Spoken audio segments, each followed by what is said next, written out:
Guys, आज बहुत ही मुश्किल से वीडियो रिकॉर्ड कर रहा हूँ, तो इसीलिए बीच में कोई इंटरप्शन या क्वालिटी के इश्यूज़ आए तो आई एम सॉरी।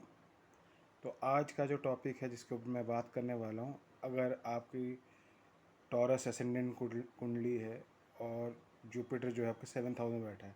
अब जुपिटर 11th लॉर्ड है और उसके साथ क्या कहता है कि 8th का लॉर्ड है। अब वो बैठा है 7th हाउस में, तो अब वो क्या इफ़ेक्ट्स दे सकता है। तो सबसे पहले तो हमें मार्स कहाँ बैठा है ये देखना बहुत ज़रूरी है।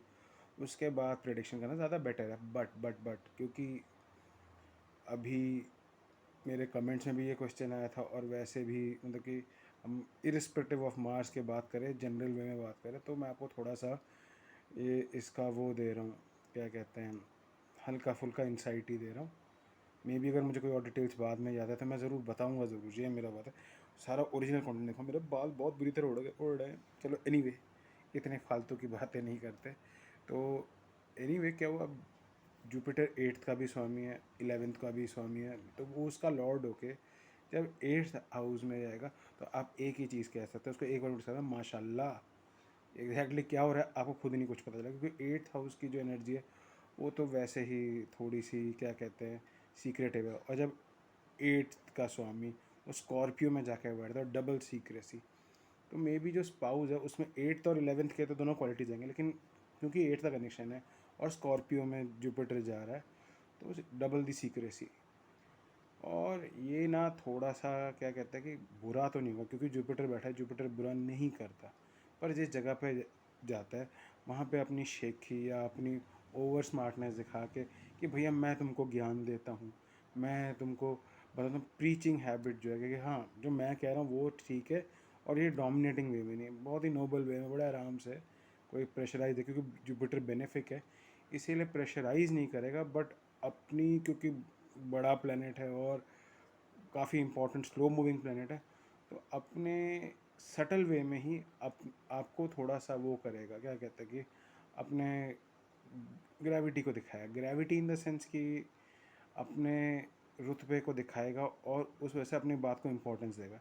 तो हो सकता है आप नेगलेक्टेड रह जाए। अब क्योंकि आपका लग्न लॉर्ड क्या हुआ, शुक्र, क्योंकि टॉरस असेंडेंट है, और वो अगर ढंग से प्लेस ना हुआ, अच्छी राशि में प्लेस ना हो, उसकी प्लेसमेंट कुछ ठीक ठाक ना नहीं हुई, अच्छे हाउस में नहीं हुई, अच्छी राशि में नहीं हुई, वीक है किसी एंगल से, देन मे बी आपकी बात नेगलेक्टेड होगी ज़रूर।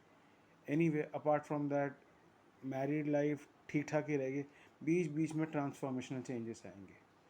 और अब 11th हाउस का जो इफेक्ट है उसकी वजह से आपके स्पाउस का जो फ्रेंड सर्कल होगा वो बड़ा ज़बरदस्त होगा, और उनकी भी कुछ इन्वॉल्वमेंट होगी।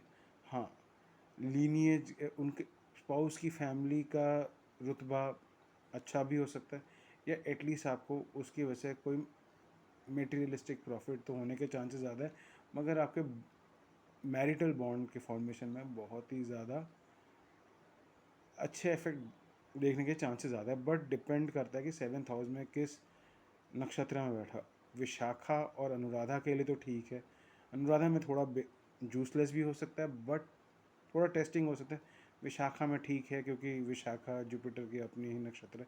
एनीवे, उतने डिटेल में जाते हैं। मगर ज्येष्ठा में हुआ तो मे भी थोड़ा डोमिनेंस, कंट्रोल फ्रीक रह सकता है, क्या कहते हैं, कि आपका स्पाउस। और ओवरऑल मटेरियलिस्टिक गेन के लिए अच्छा है। हाँ, फ्रॉम अ बिज़नेस पर्सपेक्टिव, अगर आप बिज़नेस स्टार्ट कर रहे हैं और आपका ये कॉम्बिनेशन है, जुपिटर आपके 8th और 11th का स्वामियों के 7th में बैठा है, तो आपकी जो बिज़नेस का जो प्रॉफिट होगा, partner again like your spouse will be very secretive, थोड़ा कंट्रोलिंग नेचर, फलाना ढिमकाना जो भी, but not in a bad manner. ये नहीं कि आपको पूरी तरीके से फिनिश कर रहा है, वो आपका प्रॉपर यूज़ लेगा। एक, क्या कहते हैं इंग्लिश में, एक वर्ड है सिनेप्सिस, वो आपका फ़ायदा लेगा, आपको अपना फ़ायदा, आपको आपके हिस्से का फ़ायदा भी देगा। एंड क्या करेगा, टैक्स चोरी करके रेवेन्यू कमाएगा। तो इस चीज़ को आपने माइंड में रखना कि इसके ओवरऑल तो बैड इफ़ेक्ट्स नहीं है, बट थोड़े से negative, the way of working might be a bit negative. इसके अलावा और कोई अगर मेरे को पॉइंट दिमाग में आता है, तो देख लेता हूँ, अगर एक सेकंड के लिए सोच लेते हैं।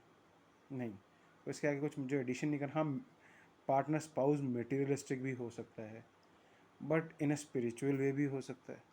So and at the end of the day एक चीज़ मैं पहले ही कह दूँ, astrology is all about probability and nothing for sure. और जब हाउस का लॉर्ड जाके उसमें घुसा तब तो ये थोड़ी चीज़ और वेग हो जाती है। Overall a good combination and you will be happy.